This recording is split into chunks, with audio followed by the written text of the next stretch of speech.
नमस्कार जय जगन्नाथ। मझे किछि दिन हेलानी मु शॉर्ट्स वीडियो करथुली आज एटा बहुत दिन परे गोटे लॉन्ग वीडियो आसुची।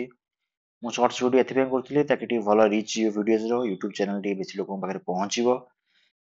एनीवेज एना केउंझरे केते मस्त ही पागो करूची सकाळ सकाळ बढ़िया कुहुडी पडुची ठंडा टिके टिके कमिलानी केउंझर भी बहुत सुंदर देखा जाउची। तो एठी ना देखि पारुथिबे गाई मानकर जो दाना दिया जे एठी सब रखा ହେଇची। एही आपण मानकु देखेबी आमे गाई मानकु आमे को दाना दउ आमे मोस्टली सब दाना जो दउ एटा रायपुर रो दीटा जाक एटा यूज करिवार बहुत सारा रीजन अछि। मेन रीजन होची एटा यूज रे तांको क्षीर निश्चित भाबरे एठी आमे देखि पारुथबा तांकर को दाना पुरा भलो कि जणा पड़े। या छडा तांको सहित जल्दी आपण डायरेक्टली भी कांटेक्ट करिवे सेमाने आपण हिसाब रे आपण इंग्रेडिएंट्स को नै कि से कस्टमाइज करके दाना भी देई परिवे। एठी आपण देख पारुथबे बिनला वाला खल जो कोंदी oiled cake cotton oiled cake सेटा पूरा अछि। तो दाना बहुत भलो रिजल्ट भी बहुत भलो यारो। हमर गाई जेहेतु पंजाब रो ଆମେ आनिथिलु ଆମେ ତାଙ୍କର ଖାଇବା ପିଇବାରେ ବହୁତ ଯତ୍ନ ନଉ ତାଙ୍କ ଧ୍ୟାନ ନଉ କଣ ଖାଉଛନ୍ତି କଣ ପିଉଛନ୍ତି ତାଙ୍କ ପେଟକୁ ଠିକ ଜିନିଷ ପହଞ୍ଚିବାର ଅଛି ସବୁବେଳେ ତାଙ୍କ ଦେହ ସୁସ୍ଥ ରହିବ ସେଥିପାଇଁ ମେ ବି ଫେବୃଆରୀ 15 ପରଠୁ ମୁଁ ଗୋଟେ ସିରିଜ ଷ୍ଟାର୍ଟ କରିବି ସେଠି ଆପଣଙ୍କୁ ଡିଟେଲ୍ସ ସବୁ ଜିନିଷ ଜଣାଇବାକୁ ଚେଷ୍ଟା କରିବି କେମିତି ଗାଈ କିଣିବା ଠାରୁ ଆରମ୍ଭ କରିକି ତାଙ୍କର ମେଡିସିନ୍ସ ତାଙ୍କର ଖାଇବା ଦାନା ପ୍ରେଗନେନ୍ସି ଟାଇମରେ ମେଡିସିନ ସବୁ ଜିନିଷ ମୁଁ ବୁଝେଇବାକୁ ଚେଷ୍ଟା କରିବି। ଏଠି ନା ଆପଣ ଦେଖିପାରୁଥିବେ ଆମେ ଗାଈକୁ କୁଟା ସହ ଘାସ କିଛି ମିଶେଇ ଦେଇଛୁ ତା ମଝିରେ ବି କିଛି କିଛି ମିଶିକି ଘାସ ପଡିଛି ସେଟା ବହୁତ ସେମାନେ ମଜାରେ ଖାଉଛନ୍ତି।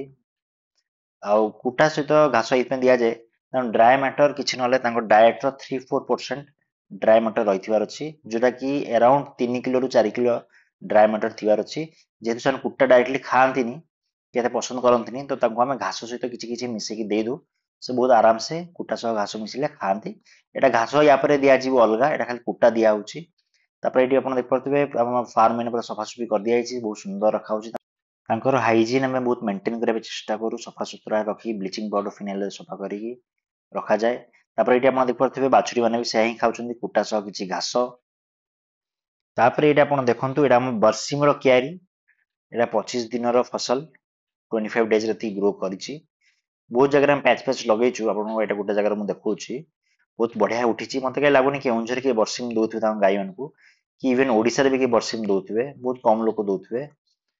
ବର୍ସିମ ଟା ୱିଣ୍ଟର ପାଇଁ ବହୁତ ହି ଭଲ ଗୋଟେ ଏଟା ଆଶୀର୍ବାଦ ଗାଈ ମାନଙ୍କ ପାଇଁ ବର୍ସିମ ଆଉ ଜଉ ଏଇଟା ଆପଣ ପାଖରେ ଦେଖିପାରୁଥିବେ ଜଉର ଏଟା ଆମର କିଛି କିଛି କଟା ଚାଲିଛି କିଛି କିଛି ବଢୁଛି ତ ଆମେ ବର୍ସିମ ଜଉ ଆମେ ବହୁତ ଭଲ ଭଲ ଭାବରେ ଗାଈ ମାନଙ୍କୁ ଆମେ ଦଉ ଖାଇବା ପାଇଁ ଶୀତ ଦିନରେ ମିଳିଲି ତାପରେ ଆମେ କ୍ଷୀରକୁ ପ୍ୟାକ୍ କରି ଫାର୍ମ ରୁ ବାହାରି ଗଲୁ କେଉଁଝର ପାଇଁ କ୍ଷୀର ଡେଲିଭରି ହବ ବାକି ଜିନିଷ ଆମେ ହୋଟେଲ ହୋଟେଲ ଦବୁ ଦେଖାବା ଆମେ ନେକ୍ସଟ ଭିଡିଓରେ ନେକ୍ସଟ ବ୍ଲଗ ରେ ମୁଁ ଧୀରେ ଧୀରେ ବ୍ଲଗସ ଚେଷ୍ଟା କରୁଛି ଭଲ ଭଲ ବ୍ଲଗସ ଆଣିବା ପାଇଁ ଜୟ ଜଗନ୍ନାଥ।